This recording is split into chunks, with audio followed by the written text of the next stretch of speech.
The University of Oxford, one of the oldest universities in the world, has long been tied to Freemasonry through its alumni networks, societies, and intellectual culture. In the 18th and 19th centuries, Oxford served as an educational hub for Britain's elite, many of whom were initiated into Masonic lodges during or after their studies. These lodges were not simply social clubs, but acted as meeting points where future politicians, judges, and clergy aligned with the fraternal order's principles of secrecy, fraternity, and enlightenment. The Apollo University Lodge, established in 1818, remains one of the most prominent Masonic lodges in the academic world and is directly tied to Oxford. This lodge is unique because it specifically recruits students and faculty members, embedding Masonic influence into the intellectual and social fabric of the university. Masonic symbolism and philosophical ideas, such as rational inquiry, brotherhood, and moral duty, found their way into Oxford's debating societies and research circles. Many prominent Oxford alumni, including political leaders and colonial administrators, were openly Masonic, further strengthening the link between the university and the fraternity. These connections reinforced Oxford's role as both a seat of learning and a training ground for individuals who would extend Masonic influence into governance, law, and empire building. The University of Cambridge, like Oxford, has centuries-old ties to Freemasonry through its alumni, intellectual circles, and formal lodges. The Isaac Newton University Lodge, founded in 1861,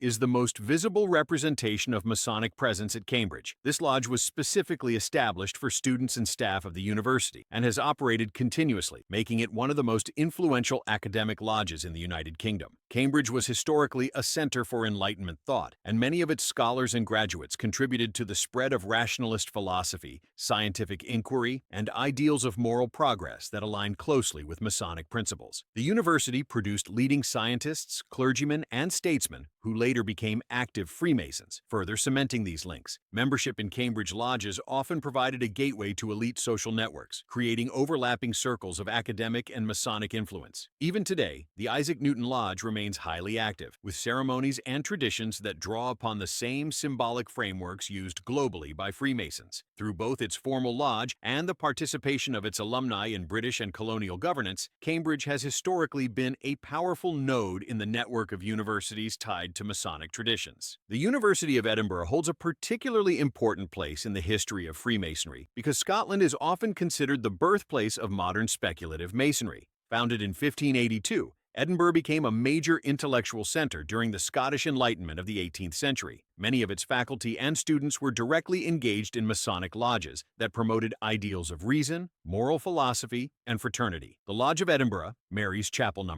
1, established in the 16th century, is one of the oldest documented Masonic lodges in the world and maintains strong links to the university. During the Enlightenment, Edinburgh's scholars, especially in philosophy, medicine, and law, often participated in Masonic gatherings, which provided spaces to debate new scientific discoveries and political theories free from church or state censorship. Freemasonry at Edinburgh was not only intellectual, but also deeply tied to professional advancement, as membership in Masonic lodges opened doors to legal, clerical, and governmental careers. Figures associated with the university, such as medical pioneers and philosophers, frequently carried Masonic ideas into their academic work. This integration of university scholarship with Masonic principles positioned Edinburgh as both a center of higher learning and a breeding ground for Masonic intellectual influence across Europe. The University of St. Andrews, established in 1413, is the oldest university in Scotland and has long-standing associations with Freemasonry due to its historical role in Scottish education and intellectual life. During the 17th and 18th centuries, when speculative Masonry was taking shape, St. Andrews provided a steady stream of scholars, clergy, and civic leaders who engaged with Masonic lodges across Scotland. The town of St. Andrews itself had active lodges that were closely tied to the academic community, allowing students and professors to participate in Masonic networks. The ideals of Freemasonry, moral improvement, pursuit of knowledge, and fraternity aligned with the university's emphasis on philosophy, theology, and humanistic studies. Some graduates who entered the church or political life also carried Masonic affiliations, creating overlapping spheres of influence. St. Andrews gained further significance because of Scotland's role in shaping global Freemasonry. Many figures educated at the university went on on to spread Masonic traditions in colonial administrations and military service. While St. Andrews may not have an internal lodge as prominent as Oxford or Cambridge, its intellectual environment and historical context firmly tied it to the growth and preservation of Masonic culture in Scotland and beyond. Harvard University, founded in 1636, is the oldest institution of higher education in the United States and has long-standing associations with Freemasonry through its alumni and faculty. During the 18th century, when Freemasonry was gaining influence in the American colonies, many Harvard graduates became leading figures in politics, law, and the church who were also active Masons. Notable alumni such as John Hancock and other revolutionary leaders were Freemasons, and their Harvard education prepared them for civic leadership that aligned with Masonic ideals of liberty, fraternity, and moral duty. Harvard's intellectual climate during the colonial and revolutionary periods was strongly influenced by Enlightenment values, which overlapped with Masonic principles emphasizing reason, tolerance, and self-improvement. While Harvard never hosted an official university lodge like Oxford or Cambridge, its graduates were instrumental in founding and leading Masonic lodges throughout New England and the emerging United States. The circulation of ideas between Harvard classrooms and Masonic lodges helped shape American political thought, with Freemasonry serving as a network that extended the influence of Harvard-educated leaders. This made Harvard a cornerstone in the integration of higher education and Freemasonry in the American context. Yale University, founded in 1701, has strong historical ties to Freemasonry, particularly through its alumni who were central to early American political and social life. Several of Yale's graduates during the colonial and revolutionary periods became active Freemasons, including members who later influenced the nation's founding. Yale is also the birthplace of the secret society Skull and Bones, founded in 1832, which, while distinct from Freemasonry, borrowed heavily from Masonic-inspired rituals, symbols, and organizational structures. This connection blurred the lines between traditional Freemasonry and elite collegiate societies, reinforcing Yale's association with fraternal orders. Many Yale alumni went on to join Masonic lodges after graduation, using them as platforms to extend their influence in law, politics, and finance. The university's reputation as an incubator for leadership overlapped with Masonic ideals of discipline, secrecy, and fraternity, which were reflected in both its formal and informal societies. Although Yale did not host a university lodge like those in England, its role in producing leaders who became Masons and in developing secret societies inspired by Masonic frameworks cemented its place in discussions about universities tied to Freemasonry. Princeton University, originally founded in 1746 as the College of New Jersey, developed significant connections to Freemasonry during the formative years of the United States. Many of its early trustees, faculty, and graduates were deeply involved in Masonic lodges, and these networks overlapped with the revolutionary and political movements of the 18th century. The university's emphasis on moral philosophy and civic duty mirrored the principles of Freemasonry, which stressed personal virtue, fraternity, and service to society. Several Princeton graduates, including signers of the Declaration of Independence and early national leaders, were known Masons who used both their academic and fraternal ties to advance in politics, law, and the military. Princeton's campus culture encouraged open discussion of Enlightenment ideas, many of which were central to Masonic thought, such as reason, tolerance, and human progress. The proximity of the university to New York and Philadelphia, both major Masonic hubs, further strengthened these connections, as students and alumni frequently interacted with established lodges in those cities. While Princeton did not establish an internal university lodge like Oxford or Cambridge, its graduates played a key role in spreading Freemasonry's influence in America, blending education, politics, and fraternity into a powerful social force. The University of Pennsylvania, founded in 1740 by Benjamin Franklin, has one of the most direct and well-documented connections to Freemasonry among American universities. Franklin himself was a master Mason and one of the most prominent Masons of the colonial era. His dual role as both Penn's founder and a leading Freemason embedded Masonic influence into the institution's earliest structure and philosophy. Franklin emphasized practical education in commerce, politics, and science, aligning with Masonic principles of rational inquiry, civic responsibility, and self-improvement. The university quickly became a training ground for leaders in law, medicine, and government, many of whom were members of Masonic lodges across Philadelphia. Philadelphia was itself a major hub for Freemasonry in the 18th century,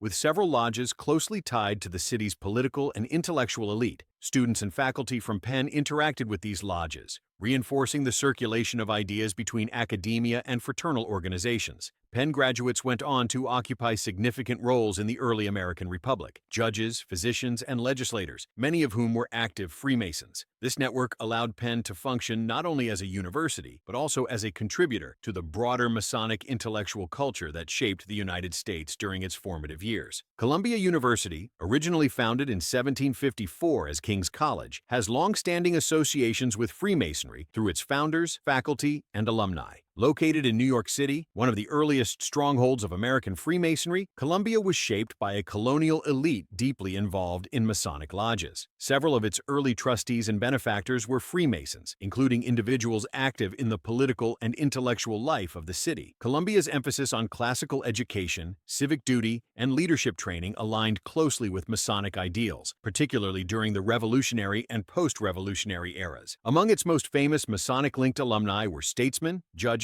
and business leaders who carried both their Columbia education and their Masonic values into public service. For example, figures like Chancellor Robert R. Livingston, who administered George Washington's presidential oath of office, were connected to both Columbia and Freemasonry. New York's active Masonic lodges provided a natural space for Columbia graduates to expand their influence, network, and leadership roles. Throughout the 19th century, Columbia's position at the heart of New York society meant that many of its graduates became leaders in organizations, political, financial, and fraternal, that overlapped with Masonic traditions. This dual influence cemented Columbia's place among American universities closely tied to the Masonic network. Cornell University, founded in 1865, emerged during a period when Freemasonry was deeply embedded in American civic and educational life. Its co-founder, Ezra Cornell, was associated with progressive movements that overlapped with Masonic principles, particularly the belief in equality, education for all, and moral improvement. Although not established as a religious institution, Cornell emphasized practical education in science, engineering, and agriculture, disciplines strongly supported by Freemasons of the era who believed in advancing society through useful knowledge rather than purely classical studies. During the late 19th and early 20th centuries, many Cornell faculty members and alumni became active in Masonic lodges across New York State. Ithaca itself was home to several lodges, creating a direct link between the student community and local Masonry. Cornell's openness to diverse social and intellectual traditions also reflected broader Masonic ideals of tolerance and fraternity. Prominent graduates who joined Masonic networks carried these values into politics, law, and industry. While Cornell did not establish a dedicated lodge tied exclusively to the university, its founding philosophy and the involvement of its leaders in Masonic-friendly causes made it a significant institution for spreading Masonic-aligned principles within American higher education. Duke University, originally established in 1838 and later expanded into its modern form with significant funding from the Duke family, developed associations with Freemasonry through its founders, benefactors, and regional context. The Duke family itself, particularly Washington Duke, had strong ties to Masonic traditions in North Carolina. Washington Duke was an active Freemason, and his values of philanthropy, education, and moral duty directly shaped the university's growth. His financial contributions, influenced by these principles, transformed a small Methodist college into one of the leading universities in the American South. During the late 19th and early 20th centuries, North Carolina was a center of Masonic activity, with many political, business, and educational leaders active in lodges. Duke's rise coincided with this environment, and its faculty and alumni frequently intersected with Masonic networks. The values of discipline, leadership, and public service emphasized by the university paralleled Masonic teachings, which encouraged members to pursue education and civic engagement. Graduates of Duke who joined lodges often leveraged their education and fraternal connections to rise in state and national leadership roles. While Duke never created a formal university lodge, its founding family's Masonic background and the institution's alignment with Masonic principles established a lasting indirect link. Georgetown University, founded in 1789 as the first Catholic university in the United States, represents a unique case in relation to Freemasonry because of the Catholic Church's long-standing opposition to the fraternity. Despite this tension, Georgetown developed indirect ties to Freemasonry through its alumni, political context, and its location in Washington, D.C., a city built with heavy Masonic influence. Many of the early political leaders connected to the nation's capital were both Freemasons and Georgetown affiliates, which inevitably created overlapping networks of influence. Throughout the 19th century, Georgetown students and graduates entered law, diplomacy, and government service, professions where Freemasonry was deeply entrenched. The university's emphasis on leadership and civic engagement mirrored Masonic values. values, even if official church doctrine discouraged formal ties. Alumni of Georgetown, particularly in politics and law, often became active Masons after graduation, allowing the university's influence to indirectly flow into Masonic circles. Furthermore, Georgetown's proximity to Masonic landmarks in Washington, including the House of the Temple and George Washington Masonic National Memorial, reinforced its association with the broader symbolic presence of Freemasonry in American governance. Although Georgetown itself never formally embraced Masonry, its graduates' involvement and its position at the heart of D.C.'s Masonic landscape ensured its place on the list of universities tied to Freemasonry. The Université Libre de Bruxelles, ULB, founded in 1834, is one of the most explicitly Masonic-linked universities in Europe. Unlike many institutions where the connection is primarily through alumni or local lodges, ULB was directly established under the influence of Belgian Freemasons. The founders were liberal intellectuals and Masonic leaders who sought to create a secular institution independent of the Catholic Church. Their vision was rooted in core Masonic principles: freedom of thought, rational inquiry, and the separation of education from religious authority. From the start, ULB promoted academic freedom, scientific research, and social progress, values strongly aligned with Enlightenment and Masonic ideals. Many of its professors were members of Brussels lodges, and the university became a center for liberal and anti-clerical movements in Belgium. The school's motto, Scientia vincere tenebras, conquering darkness by science, directly reflects this Masonic worldview, symbolizing knowledge as light against ignorance. Over the 19th and 20th centuries, ULB produced political leaders, jurists, and intellectuals who were active Masons, reinforcing the university's reputation as a Masonic stronghold. Its foundation and continued operation demonstrate one of the clearest institutional examples of Freemasonry's influence on higher education. La Sapienza University of Rome, founded in 1303, is one of Europe's oldest universities and has long been associated with Freemasonry, particularly during Italy's turbulent 19th and early 20th centuries. When the Risorgimento, the movement for Italian unification, was underway, many intellectuals, politicians, and revolutionaries connected to La Sapienza were also prominent Freemasons. These individuals viewed Freemasonry as a vehicle for spreading Enlightenment ideas, resisting papal authority, and promoting national unity. Since Rome was the seat of the Catholic Church, the presence of Masonic influence at La Sapienza represented a powerful counterweight to religious control over education. Several professors and students were active members of Italian lodges, and the university became a meeting ground for liberal and anti-clerical forces. Freemasonry encouraged the pursuit of scientific and secular education, which aligned with La Sapienza's push to modernize its academic programs in law, medicine, and philosophy during the 19th century. Later, during the fascist period, Freemasonry in Italy was suppressed, and Masonic associations at the university were forced underground. Despite this repression, the historical link between La Sapienza and Masonry remained significant, as many of its graduates carried Masonic principles into politics, academia, and public life, shaping modern Italy's intellectual and civic landscape.